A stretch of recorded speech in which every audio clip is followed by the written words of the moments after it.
Let's welcome our next guest, Dr. Brian Evans, President and CEO of Dignity Health Sierra Nevada Memorial Hospital. It's always great to have you on the show, Dr. Brian Evans. We're looking for those medical updates. Let's get right to it. California, they're going to allow more reopening, including places of worship. Is this something that you are concerned about, and will this cause a surge of new cases? Well, it's a good question, Aubrey. I think there are going to be limitations, according to the governor's office, on what churches and other places of worship can do. I don't think they're going to expect the churches to be packed full. I think there are some significant restrictions. But I think we're all a little apprehensive about what this sort of, reopening of California is going to do to the rate of COVID-19 spread. So we all really just need to keep track of it very closely as we can.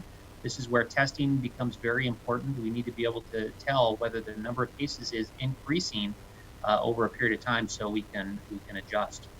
Yeah, and as things start to reopen, I know a lot of us are kind of like a wait and see what's going to happen. But in the event that, we do get more cases, are hospitals going to be prepared if that happens in our state again?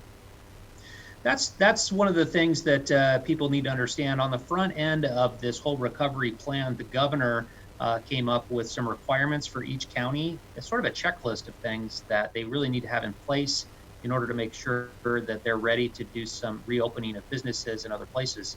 And so hospitals are on that list. Hospitals have to have capacity now. They have to have the ability to increase their capacity into a surge situation and deal with a higher number of cases from COVID-19. They have to have the PPE, they have to have the staffing, they have to have the beds and the equipment.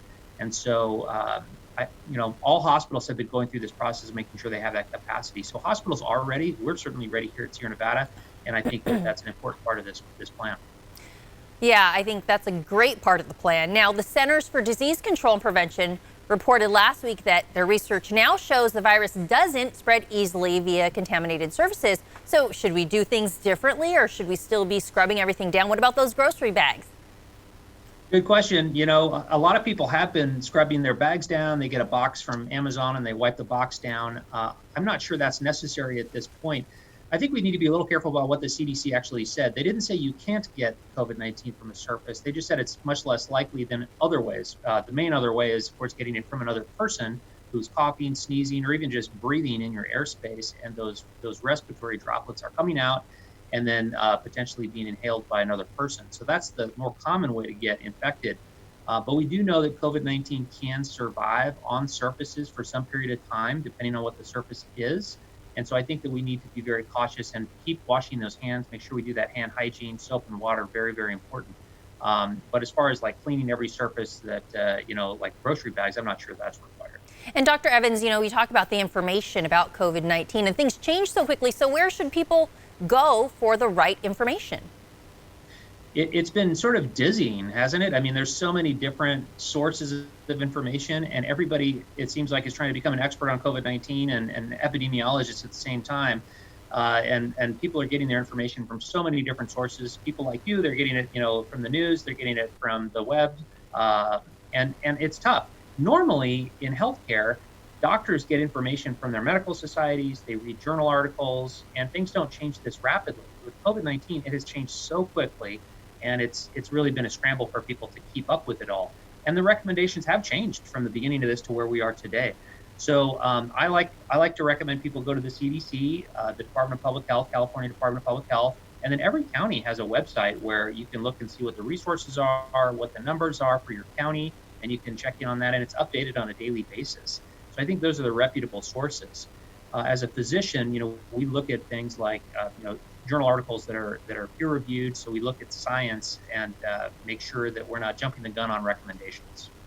Okay, and it is also a stressful time. Have we seen more mental health problems popping up because of this period? Well, there are reports out there in different parts of the world where we're seeing an increased number of people who have problems with anxiety, they're having problems with depression, suicidal thoughts, and those types of things. And when you think about it, look at the stressors involved in this situation. We've got people who all of a sudden now have job insecurity. Maybe they've lost their job. They have economic stress as a result of that. Their living situation might have changed. They can't see the people they normally see.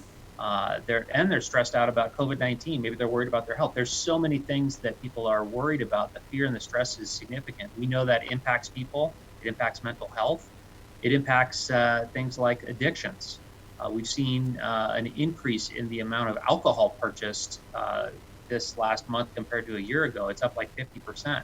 So we know people are drinking more and they're more stressed. So we expect to see some consequences from that, and we just need to take care of one another at this time. I think that's good advice, Dr. Evans. Do not ignore your mental health and how you're feeling. Dr. Brian Evans, thank you so much again for joining us with those medical updates this morning. Thank you, Aubrey. This interview involves commercial content. The products and services featured appear as paid advertising.